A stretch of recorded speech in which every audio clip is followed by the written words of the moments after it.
18th century is relatively a very long age, an age that has got multiple features, and it is very difficult to actually group the different tendencies, the different features of this age into one. So in today's class, I shall be dealing with the kind of background of the age of enlightenment or the 18th century in general. So I shall be sharing my screen right now.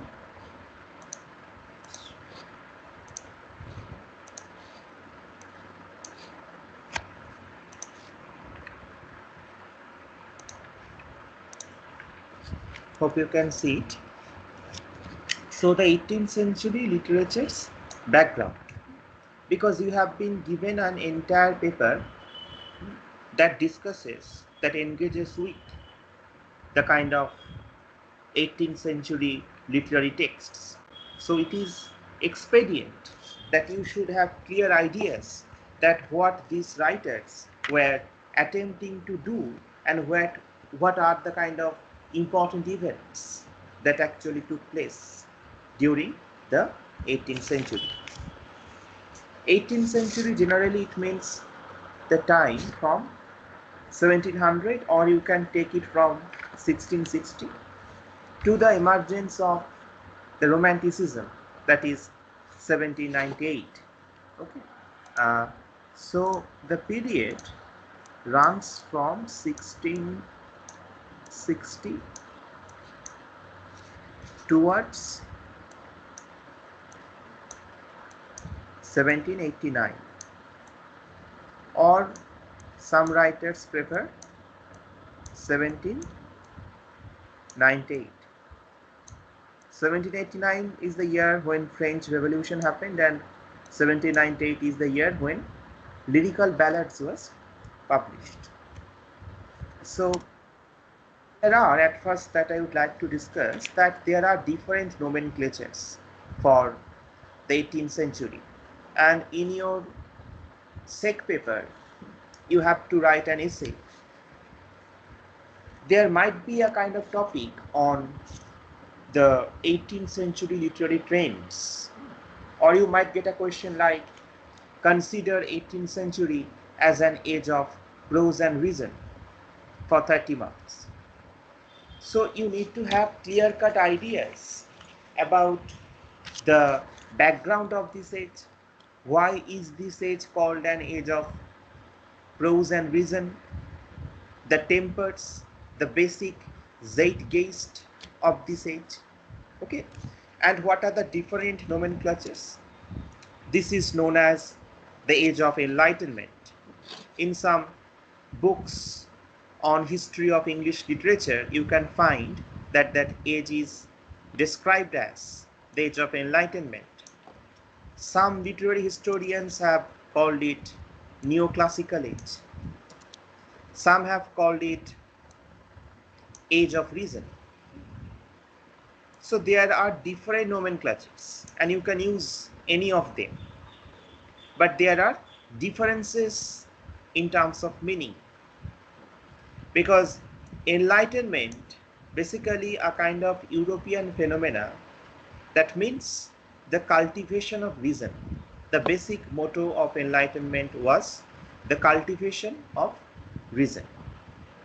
And next, the neoclassical age. Neoclassicism, you know that neo means new, classical means new classicals, or like the classical age, that basically refers to the Augustan writers. That is why this age is also known as Augustan age. Okay, this is another name which we describe to characterize or actually encode this age. Augustan age. Augustan age, why is the term Augustan given to that age? Because here the same kind of efflorescence we can find in the Britain, in the kind of 18th century that we had seen earlier during the time of Augustus Caesar in classical Rome. You have read some texts by Horace to have some ideas about the classical temper. And these writers like Pope Dryden, they actually took those classical writers as their models. Classicism was the spirit that they actually turned to. That is why they are neoclassicals, or the term Augustan is also used to describe the age. And lastly, the term age of reason. Age of reason, basically that coincides with the term that is age of enlightenment, and rationality or the cultivation of reason was one of the aftermaths of enlightenment attitude. So at first I have told you that there can be different names which we can actually use to characterize this age. Next, I would like to discuss some of the features of this age. And one of the dominant features of this age is the rise of the scientific temper, the scientific revolution, and the resultant scientific ethos that was found, that was generated during this neoclassical era is really important. So the rise of science, the kind of establishment of the Royal Society, and in this connection, mention must be made of some important scientists who actually paved the kind of way towards the Enlightenment ethos. Remember, the interest in the functioning of nature and the world around the man was not a new thing that actually developed during the neoclassical age. It actually dates back to the Renaissance age, or even you can find the earlier approximation to it in the classical period. The ideas of the Greeks set an example of the interest in knowledge. You know that the Renaissance persons, they were also actually running after or interested in the exploration of the human nature. You can think of Galileo, who was given a kind of scientific disposition. It is not that such kinds of scientific inventions happened here for the first time. We have seen some earlier scientists or people with scientific bent of mind during the Renaissance time as well. But what matters most during the 18th century is that a group of scientists, a large number of scientists, made lots of inventions that actually changed the paradigm. And some of the names you need to remember. You need to prepare an essay as well, remember, on this age, on the background of this age. The topic is the 18th century as an age of prose and reason. So look at the tendencies. At first I am discussing why it is called the age of reason, and then the aftermath of it in the field of prose, which I shall discuss in today's class. So 18th century as an age of prose and reason, at first you need to know, understand that why is it called the age of reason. Okay, so the emergence of scientific revolutions in Europe is one of the crucial factors, and mention must be made of some of the stalwarts in the field of science. First of them is Sir Isaac Newton. Newton established the discipline of optics. You know that he is chiefly remembered for his book Principia Mathematica, and he explained the functioning of the physical world in mathematical terms, a mode that was conducive to the rationalistic attitude. And his theories of the universal gravitation, his theories related to the theory of gravity and motion, that actually explained how objects move on Earth as well as extraterrestrial. So the first credit should be given to Sir Isaac Newton. So this is I'm discussing in the field of science, and the effect of which was felt in some other spheres, be it philosophy, be it literature, or other genres. Next to Newton, mention must be made of John Napier. Yes, Rejan? বইটার নামটা একবার বলবেন? Principia Mathematica. Principia Mathematica. আরেকটা হচ্ছে optics.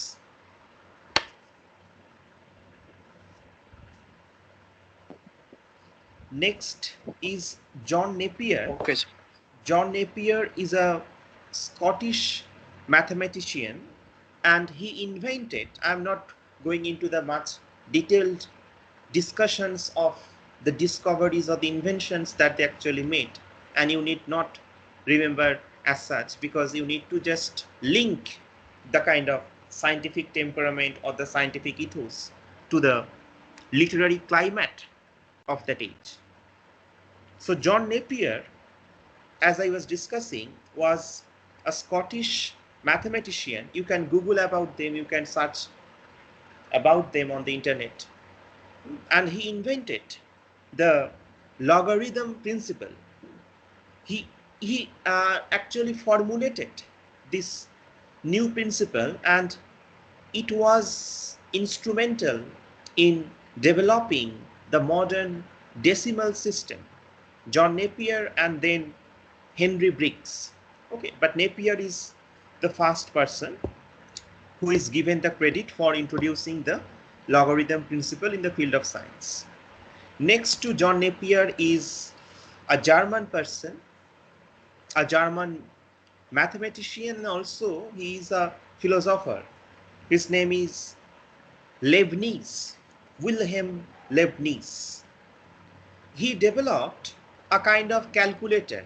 You can search about Leibniz calculator on the Google and you will find out. So he developed a kind of calculating machine that could add, subtract, multiply, divide and find square roots. So it was one of the earliest kind of inventions that was made by Leibniz. Next, William Gilbert. Gilbert is a kind of scientist as well as a philosopher. He discovered magnetism and did interesting work on Earth's magnetic field. And the last but not the least is Robert Boyle. Robert Boyle actually gave chemistry its modern form. Before Robert Boyle actually came, the field of chemistry or the branch of chemistry was basically known as alchemy. Okay. And Robert Boyle actually changed it. He actually lifted this branch of alchemy into the kind of branch of chemistry with his Boyle's law. So such scientists, you can write a separate paragraph mentioning their achievements and their kinds of inventions by showing that what kind of scientific temper was generated as a result of the various inventions made by these scientists. And there was a close nexus between science and other branches like religion, like literature.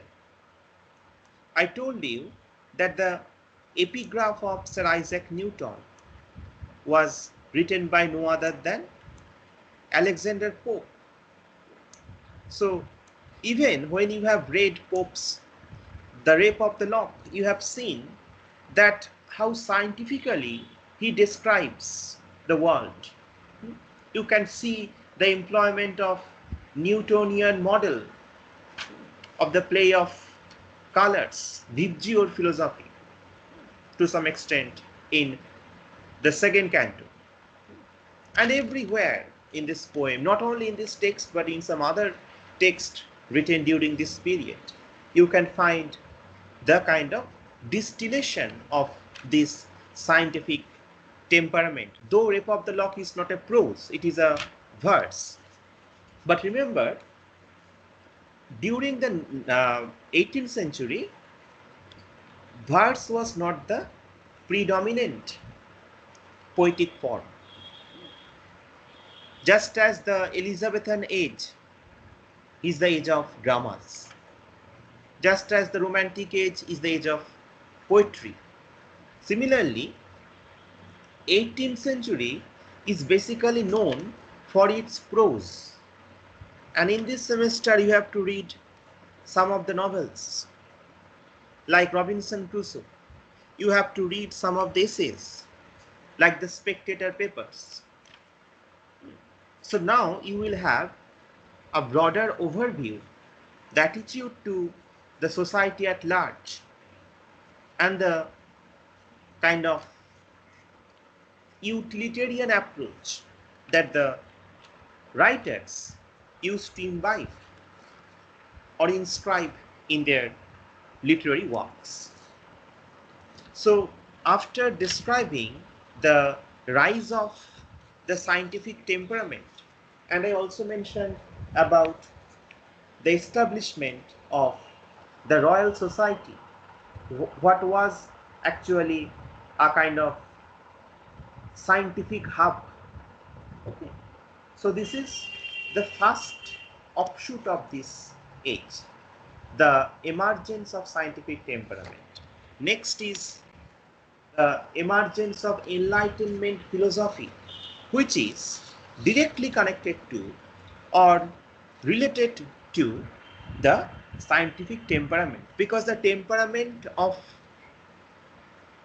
this scientific ethos was found manifested into the field of philosophy. And we can discuss at first about some influential philosophers who imbibed the commonsensical attitude, who imbibed a very rationalist attitude to our life in general. So who were those Enlightenment philosophers? They were Voltaire, Montesquieu. You have heard their name. Voltaire was a votary of the right to intellectual opinion. He was also a defender of freedom of speech.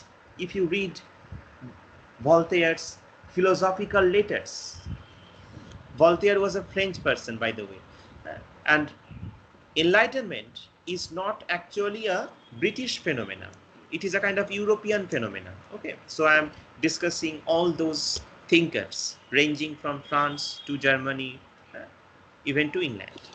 So Voltaire, in his philosophical letters, advocated that kind of cultivation of reason, the intellectual opinion, and also the right of the freedom of speech.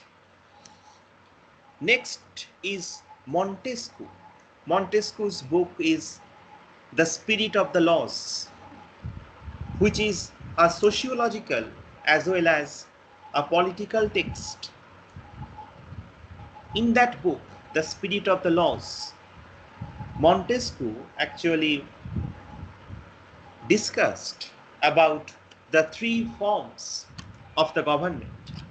He said that one of the forms of the government is republic.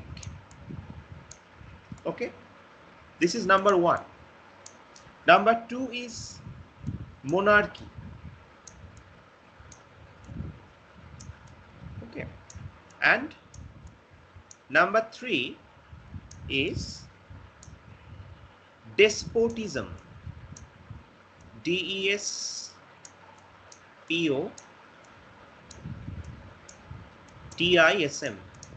These were the three forms of the government. Republic, that means where the people ultimately rule. Monarchy, where kings rule basically. And despotism, that means where the entire power is vested in the hands of one individual. So it is a kind of autocratic government, like Hitler's regime, you can understand. Despotism. Monarchy, that was the dominant form, rule of the kings. And Montesquieu, guided by the Enlightenment philosophy or ethos, rejected these two types of government, that is monarchy and despotism. According to Montesquieu, these two forms of the government are actually injurious to the health of the nation. They are injurious to the rights of the independence, the rights to the freedom of speech. So the best form of the government is the republic form.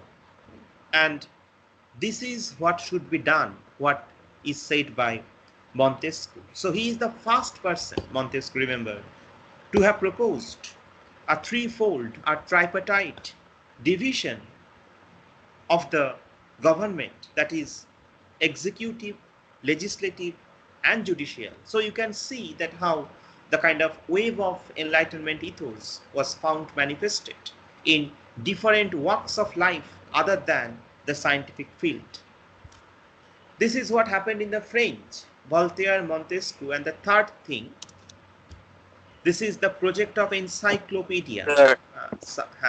হ্যাঁ সৃজন বল। Desperation মানে বললেন তো যেখানে autocratic rule করে, তাই তো? হ্যাঁ, that is government by one person who is the be all and end all, like Hitler. That is the kind of despotism. Third is the project of encyclopedia, and it also started in France. France was among the European countries the most advanced, just as Italy was the most advanced country during the Renaissance time.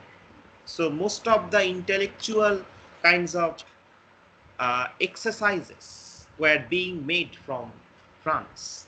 The project of encyclopedia was one of them.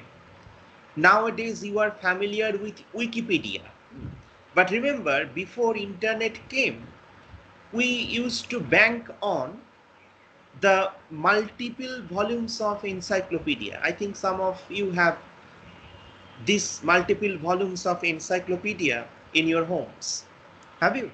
So having such multiple volumes of encyclopedia was a marker of social prestige before the internet came, but now it is freely accessible on the internet. So you can just search on the Wikipedia and you can get some kind of information. But before, remember, during the 18th century, it was felt that you need to archive knowledge. You need to analyze different kinds of knowledge into one book as a kind of handbook or vademecum. That is the multiple volumes of encyclopedia that was being actually published. The project was being undertaken during that time, and the main architect was Denis Diderot. Diderot spelling is Diderot,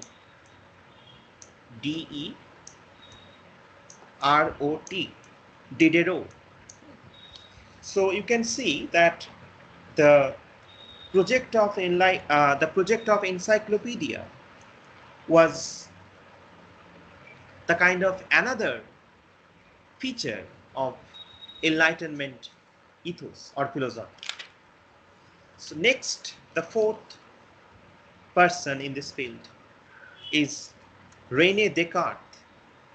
René Descartes I haven't included here uh, because René Descartes' philosophy is really interesting, and I shall discuss it when I shall be uh, teaching Robinson Crusoe in detail. So René Descartes is a kind of French person, and no discussion of Enlightenment philosophy is complete without the mention of Descartes. Descartes' theory, that is cogito ergo sum. Those of you who have philosophy as G subject have read it or have read about Descartes. Cogito ergo sum, that is, I think or I doubt, therefore I exist or I am. That is the English translation of cogito ergo sum. So Descartes gave emphasis on the necessity of establishing beliefs through a kind of rational engagement and not actually slavishly adhering to or believing what is handed down to us. And the last two British thinkers which I have included here, one is John Locke and David Hume, and there were Adam Smith. So these three persons were from England, and in their different works they have espoused, they have disseminated, they have canvassed the Enlightenment spirit. The theory of John Locke you can find in his essay concerning human understanding. That is his essay, where John Locke says that human mind is like a tabula rasa, that means a clean slate on which the external impressions are made. That means we are a product of nature. We are not born with some innate ideas, but everything is conditioned by the societal, the natural kind of factors. Apart from mention can be made of David Hume and Adam Smith. They actually wrote some economical tracts. You know, when you have to read Robinson Crusoe, you have to discuss with the concept of Homo economicus, the economical man. So there are different things that actually are coded into the text Robinson Crusoe, and it is not a kind of finished novel. It is, there are some features of a novel in it, but it is a kind of prose narrative and not a novel. Robinson Crusoe or Gulliver's Travels, because the first novel in English is Pamela by Richardson, that was published in 1740, and Robinson Crusoe was published in 1719, Gulliver's Travels 1726, so much earlier. But these writings were almost approximations of the novel form. But come back to our present discussion, that is the Enlightenment philosophy. So at first I discussed about the scientific background, then how the scientific ethos got reflected in the theories of different philosophers. Adam Smith's famous book is The Wealth of Nations, published in 1776, the year when America got independence. And David Hume's one of the classic books is The Balance of Trade. Basically, these books were dealing with some economical considerations, but which were inflected by the contemporary intellectual climate. Okay, so the kind of philosophers, they basically espoused the kind of rationalistic ideas into their works. Next, I would like to discuss on the features of the Enlightenment or the age of reason or the age of kind of or the Augustan age. So the first feature is that there was a great sense of self-assurance in the force of human reason. And such factors you also need to keep in mind whenever you are going to read, approach Mary Shelley's Frankenstein, because this is the background of Mary Shelley's text. Mary Shelley's Frankenstein actually criticizes or inveighs against the spirit of the Enlightenment. That is a kind of counter kick given by Mary Shelley later on. So the first feature of the Enlightenment age is the reliance on human reason. It was believed that man, by taking reliance, by taking recourse to this, the kind of rationalistic enterprises, could usher in an age of possibilities. So it was a kind of very optimistic spirit that was actually felt across the Europe.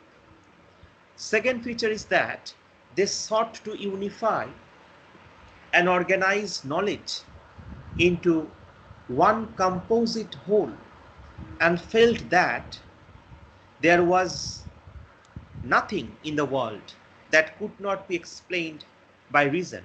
So reason was the be all and end all. Everything means here every branch, even religion. In the field of religion, you have some groups like the deists, like the Quakers, who were not after such kinds of ceremonious, ritualistic kind of practices. Some of them believed in the natural form of worshipping. So in the field of religion, it was felt. In the field of philosophy, you have seen such thinkers like Voltaire, Montesquieu. They actually kind of disseminated the Enlightenment ideas. In the field of literature, this spirit was also felt, the glimpse of which you have already tested in Pope's text and lot to be tested in some other essays as well as prose narratives in this semester. And the third feature is the vision of the Enlightenment thinkers who saw it as a cultural project with the aim of bringing about a change in the way people responded to life and society. It was thus a vision which believed in the orchestration of humanity through a paradigm based on reason. So this overarching belief in reason that was seen as a kind of panacea, that was felt as a kind of remedy for all the problems. Whatever kind of problem is felt in any field, it was thought that the Enlightenment spawned cultural project would come in handy to ameliorate, to improve the situation, to improve the conditions of mankind. So at first I discussed some of the optimistic currents, tendencies that was felt during this age. But as I already told you, that 18th century has too many events that can be grouped into a well organized and coherent whole. Got it?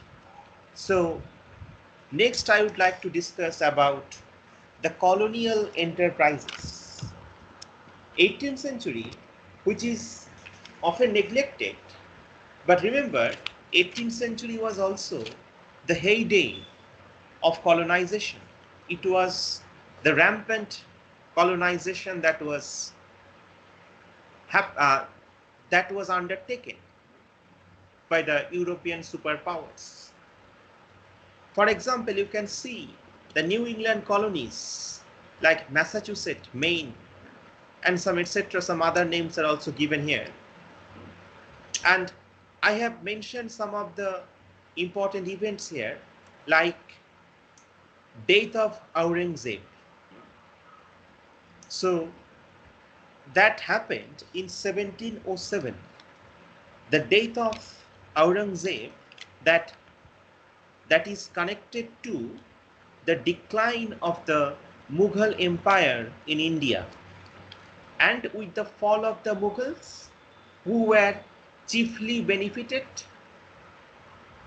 the kind of East India Company, So it was the East India Company's turn to actually take the advantageous kinds of situation to reap the harvest after the kind of hollowness that actually happened after the death of Aurangzeb. And then you can see that almost after 50 years, 1757, when Battle of Plassey took place, and when the consolidation of the British power, British colonization took place in India. So how all such factors are interlinked.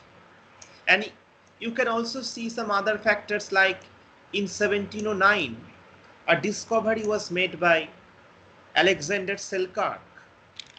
He was discovered on a kind of unknown island where he survived for 5 years. The real fact, which was given a fictionalized form by no other than, sir, হ্যাঁ hello, এটাই Robinson ক্রুসোটার না sir? হ্যাঁ হ্যাঁ, yes yes, আমি এটাই বলছিলাম। হ্যাঁ, so this হ্যাঁ, রবিনসন ক্রুসো ওই ওই ওয়াজ, যে ওই বইটার মধ্যে লেখা আছে ওখানে, ওই যেটা আপনি কিনতে বললেন না, ওই হ্যাঁ হ্যাঁ হ্যাঁ, বুক ভ্যালি থেকে, ওখানে লেখা exactly ছিল। exactly. So the Daniel Defoe actually uh, built or premised this novel Robinson Crusoe after a real life incident. So this person, Alexander Selkirk, survived in that island for 5 years, and in Crusoe's case it is 29 years. But remember, from a point of view of colonization, you can also understand that it can be taken as the act of colonization. Because remember, the country, the land where Selkirk or Robinson Crusoe actually stranded was not without human beings. There were some Manfrides also. So this is a kind of appropriation of the other countries by the European superpowers, which happened in real life, which was given a reflection. Because remember that neoclassical age was like a mirror. Basically, they reflected whatever happened in the real life. So discovery by Selkirk, 1709 it happened, and it was given a fictionalized form after 10 years in 1719. Before that, another thing must be mentioned, the Transportation Act, which happened in 1718.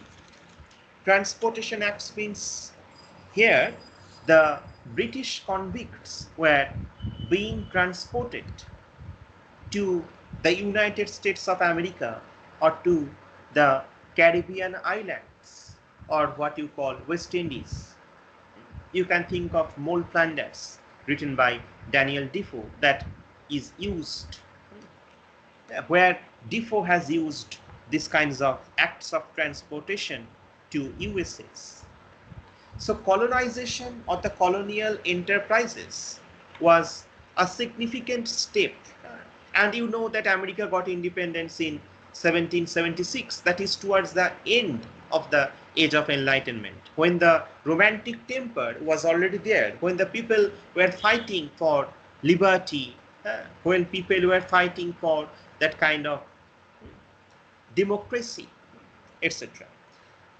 But the neoclassical age, as I can show you, that the consolidation of the British power in India with the Battle of Plassey, the kind of different discoveries, the kind of colonization, especially in America, in Caribbean islands, one can find the almost the golden era of colonization. Though the best period for colonization is actually the Victorian age.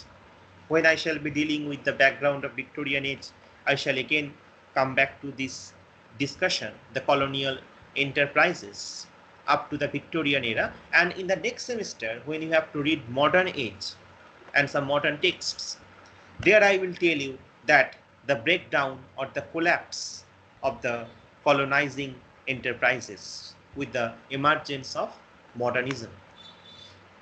But for our discussion on 18th century literature and background, you can see that rampant colonization was also one of the offshoots, and different texts have mirrored this aspect, though not directly, but in some ways. You can think of the dressing table of Belinda, where actually different colonial objects are actually almost paraded. It is like a kind of great exhibition, great exhibition of the colonial wonders. You can think of all those kinds of perfumes taken from Arabia, the kind of tortoise hair and the elephant unite to form a kind of comb, etc. So actually those goods were actually imported from different colonial countries. This is how literature and society are actually, they actually work hand in hand. Okay, this is what I am trying to have a kind of detailed description or kind of analysis. Next is the 18th century prose. So I told you in the beginning that 18th century is the age of prose and reason. So towards the middle portion of my lecture, I have discussed about the efflorescence of the scientific ethos and its kinds of percolations into some other fields, how the different branches soaked up the tendencies that were generated by the wave of enlightenment. Now I would like to discuss that why prose is the dominant kind of genre of this age. Why not poem, or why not any other genre like drama or short story?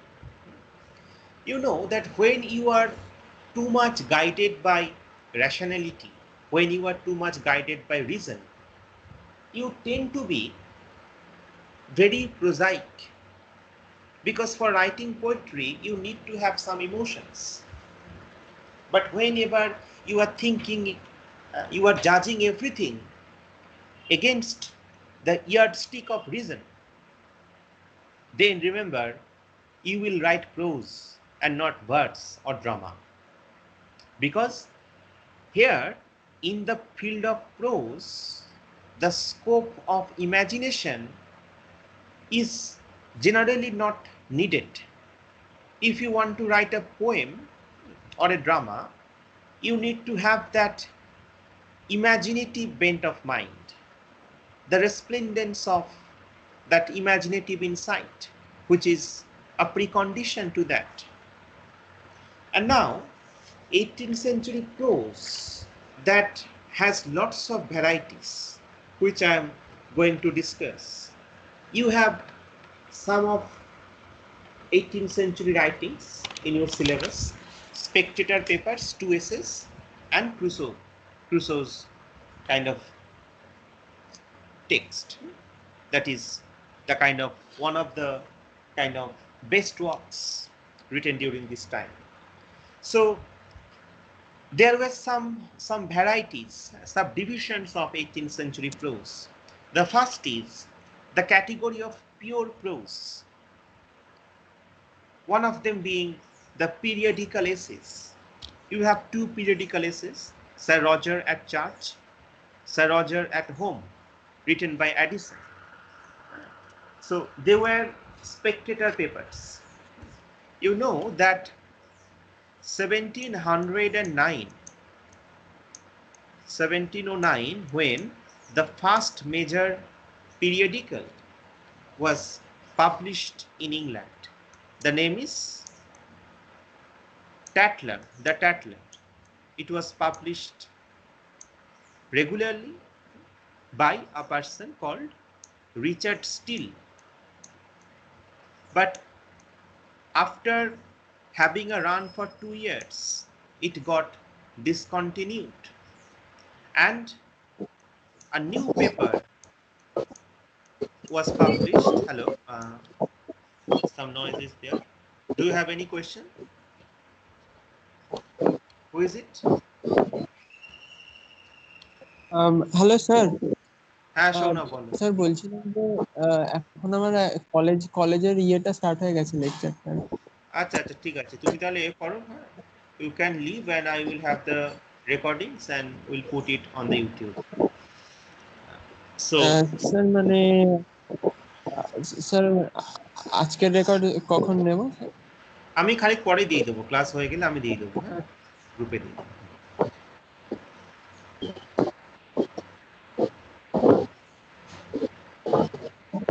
So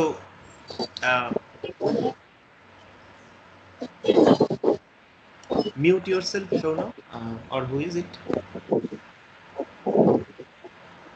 Noise আসছে কারোর দিক থেকে।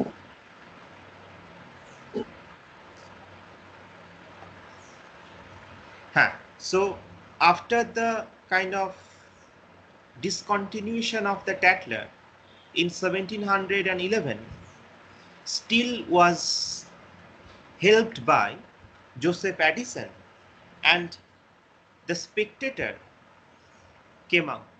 The Spectator was published thrice weekly. সপ্তাহে 3 দিন এটা published হতো, the Spectator papers. সেখানে আমরা মিস্টার স্পেকটেটরসকে পাই, mister spectator who is generally Joseph Addison, and mister spectator সেই সময়কার বিভিন্ন ইস্যুস নিয়ে ডিসকাস করত, অবশ্যই not kind of in a very strict manner, sometimes in a kind of light-hearted tone. Remember that 18th century prose is completely different from 18th century poetry, because earlier you have read one 18th century poetry, that is Rape of the Lock. So Rape of the Lock is basically about the upper class, their vanities, their kind of absurdities, their rituals, their inaneness. But we haven't found anything in that text that describes the middle class, that describes the hardships of the middle class. Not anywhere we don't find that Pope has given description, except some slight kind of references that the merchant is kind of returning from the exchange when the likes of Belinda are playing the game of Umber or some other cards game. So the upper class people are having a whale of a time, where the middle class, the newly emergent middle class, are really working, and but they are not given the kind of center stage in the field of poetry by no other, by any other person. But you can find that in the field of prose you can find about the achievements of those individuals who actually really had to fight with the hostile environment, who had to depend on their kind of rationality in order to actually foreground their name, in order to actually show their talents. So coming back to the periodical essays, one question you might think that how is the periodical essays different from the newspaper articles? Remember that periodical essay used to be focused on a particular social topic. An entire issue was given, an entire volume was given to a particular significant social theme, be it the role of women, or be it any other political kind of theme. And all the papers used to revolve around that central theme of that periodical essays. Obviously, some political essays were there. You can find some reference to the kind of politics even in the two essays prescribed in your syllabus. So this is the category of pure prose, that mostly caters to the field of news. Okay, because especially this prose used to give a kind of reflections of the contemporary happenings. Okay, so very realistic. Remember, this prose was very realistic, number one. Number two, that is life writings and some religious works. You have Boswell's writing about life of Johnson. You have got some spiritual autobiographies like Bunyan's Pilgrim's Progress. That is a spiritual autobiography that recorded daily events, but from a religious point of view. Remember that this model is also used by one particular novelist, though he is not a novelist. I think you can guess which text it is, those of you who have read the text already. That is Robinson Crusoe. Robinson Crusoe partly bases itself on the pattern of spiritual autobiography. You can find the autobiography of Robinson Crusoe from a spiritual lens in this text. And writings about religion, as I said you, that also coincided with writings about the criminals. The criminality of the 18th century prose narrative is a significant phenomenon, because you know that Transportation Act was already there. I already told you, 1780. So with that, lots of stories used to revolve around the kind of the nature, the punishment of, and also the kind of struggle, because remember that all of them are not portrayed in a kind of negative manner. Some of them, like Mole Flanders, like Daniel Defoe, have been presented in a kind of favorable light. So criminal narratives coincided. That is also a kind of life writings. The picaroon, the picarex format, and the kind of element of criminality that were joined, and the reflection of which you can find in some life writings. Remember, till now, no strict or no official novel was written. I am discussing about what happened or what took place before 1740, because 1740 when the first novel was written, but I am describing all the factors which were almost prevalent up to 1740, and when you shall read the proper novel, that is Pamela or Joseph Andrews or Tom Jones or Shamela, or kind of Charles Grandison, etc., you can find that all such categories of prose felt their kinds of reflections into the format of the pure novel. So even you can find that Robinson Crusoe is almost like a journalistic writing. It is like the kind of the first category. You can have some ideas, you can get some kinds of features of the category of pure prose, like the newspaper events in Robinson Crusoe, number one. Even in Robinson Crusoe, you can get some features of the spiritual life writings, number two.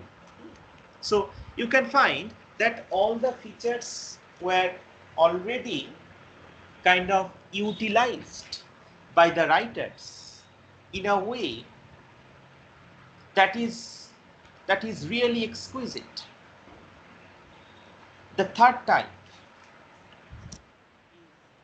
the prose of desire. You can think of Sally Heywood.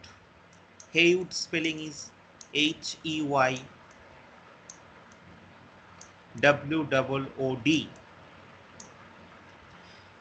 Prose of desire, basically this nomenclature actually tells about the kind of aristocratic women writers who are writing about the aristocratic women. But the basic theme of these works used to revolve around some elements of sensuality. So this text, these kinds of prose works were very explicit. They used to contain some explicit sensual kind of descriptions of love making. So that is the prose of desire.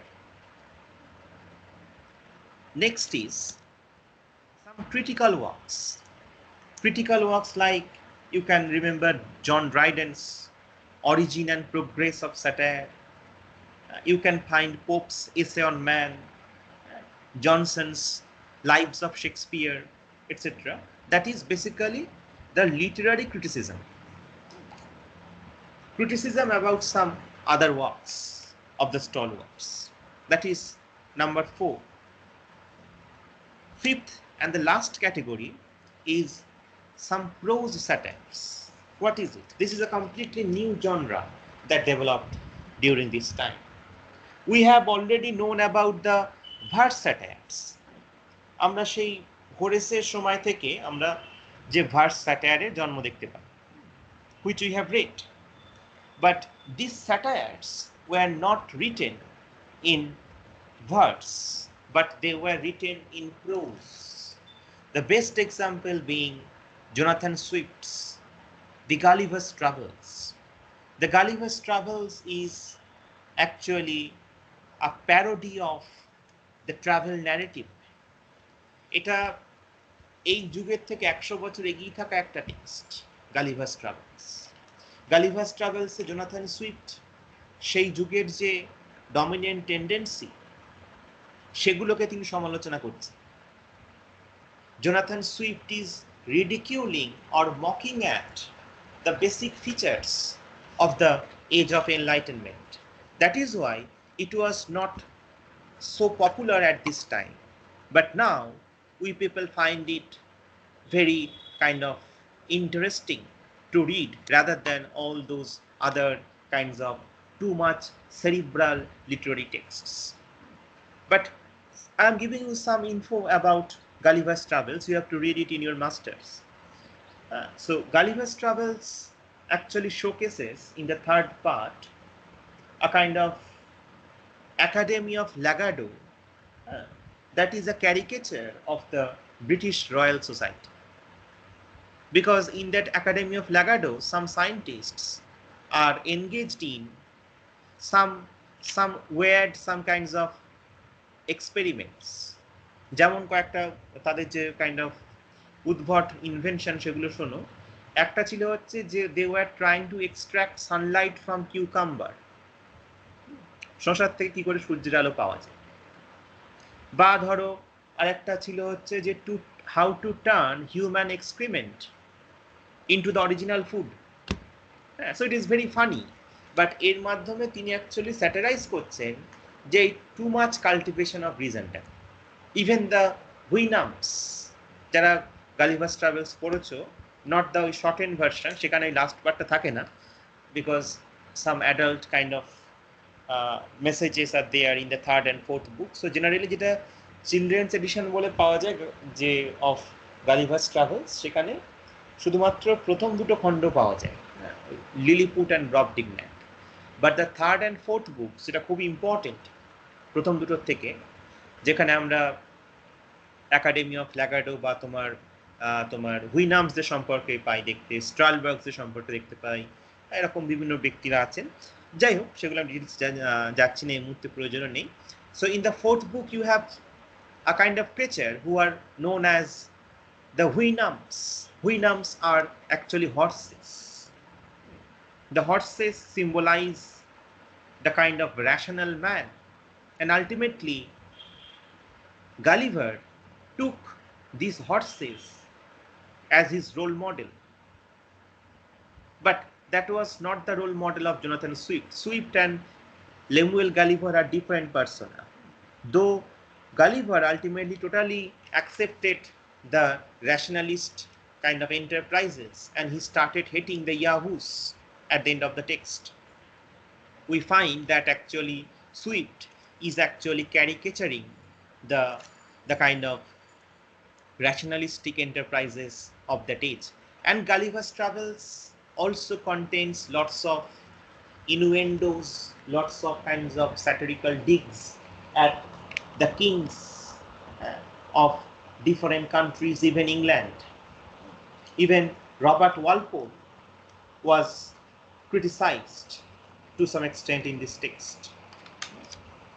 Robert Walpole ultimately became the British Prime Minister in 1740, I think, exact year I cannot remember, but he is also given a kind of satirical portrait by Swift, and even Swift criticized the different political parties, but not directly, through some allegorical formats. So as I can show you that these were the 5 kind of categories of 18th century prose that you can have. So we have a variety of prosaic forms, some factors like diaries, diary-like entries, some factors like the criminal narratives, some spiritual biographies, some elements of satire. And remember that it is almost in a bricolage manner. Bricolage is a term used by Derrida. So in a kind of bricolage manner, some kinds of novelists later on, even Daniel Defoe, would utilize the dominant kind of prose varieties of the age when he wrote Robinson Crusoe or Moll Flanders, or later on when Sterne would write about the Tristram Shandy, Lawrence Sterne. But Tristram Shandy is a proper novel, and it is also a kind of parody in a sense. It contains lots of satires. So prose satire you can call it, and it is a very really experimental text. So in short, this is the overall synopsis of the 18th century writings. And last, I would like to conclude with some kinds of timeline. That means who were the kings or queens during this time. So as it starts from 1660, you need to remember their names. 1660, you are familiar with the names of Charles II because you have read the Rover and other text. So 1660 to 1685, Charles II was at the throne when the restoration of monarchy took place with the kind of advent of Charles II from France. Till now, before Charles II was brought back to France, noise আসছে,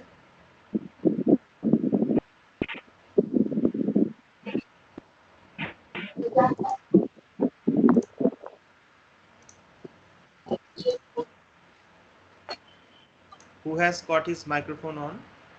Srijan, mute yourself.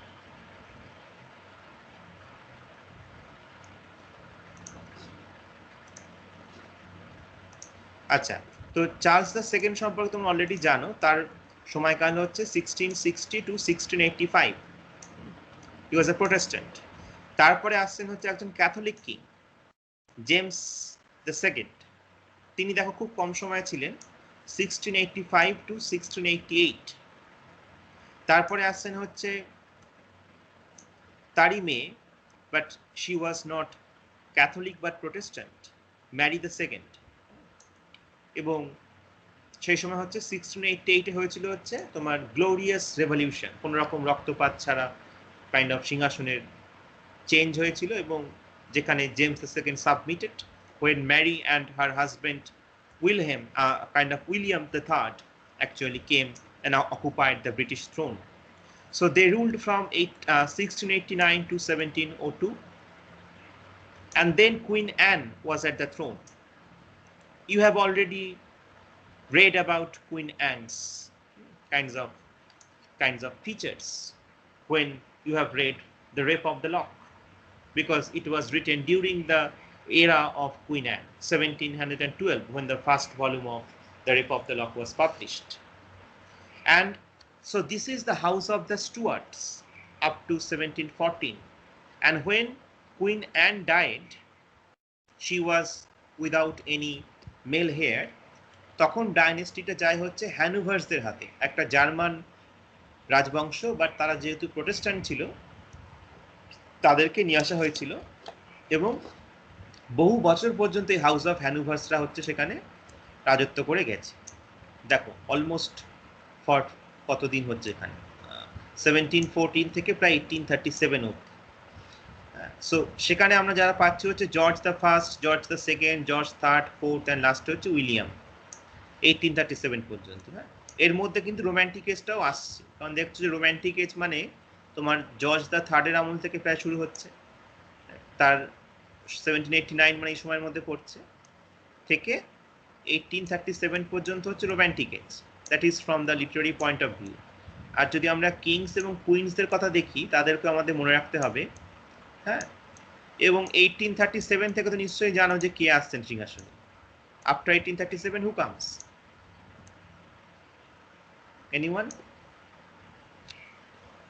1837 থেকে যে যুগটার নাম শুরু হচ্ছে সেটা তো সেই রাজা বা রানীর নাম থেকেই, যিনি সেই সময় সিংহাসনে আসছেন, queen Victoria. Victorian age, so 1837 to 1901 is the Victorian age. Victorian age আমাদের এইবার সিলেবাসের পার্ট রয়েছে, সেখানেও আমরা অনেকগুলো টেক্সট অবশ্যই পড়ব। তো মোটামুটি একটা কাইন্ড অফ হিস্টোরিক্যাল ব্যাকগ্রাউন্ড সম্পর্কে তোমাদের আমি তথ্য দিলাম। You can have kind of question on your essay paper that is on 18th century. এটা কিভাবে আসতে পারে, which I cannot tell. It can come in different ways. বা এটা নাও আসতে পারে, কিন্তু তখনও তোমাদের এটা কাজে লাগবে যখন তোমরা 18th century লিটারেচার থেকে কোনো টেক্সটকে যখন অ্যান্সার করবে। রবিনসন ক্রুসো হোক, স্পেকটেটর পেপার হোক, বা তোমাদের একটা ট্রানজিশনাল পোয়েম রয়েছে সেটা হচ্ছে গ্রেজ এলিজি। যদিও গ্রেজ এলিজির মধ্যে আমরা রোম্যান্টিক ফিচার্স বেশি পাই, it is a pre romantic poem, elegy written in a country churchyard. আর তোমার লন্ডন রয়েছে একটা, সেটা হচ্ছে টিপিক্যাল নিওক্লাসিক্যাল টেক্সট। তাহলে এইগুলো পড়ার সময় আমরা এই জিনিসগুলোর কথা খেয়াল রাখবো। বা নেক্সট আমি যখন রবিনসন ক্রুসো সম্পর্কে হয়তো বলবো, about the rise of the novel in the 18th century, with reference to Robinson Crusoe, I shall discuss more about this.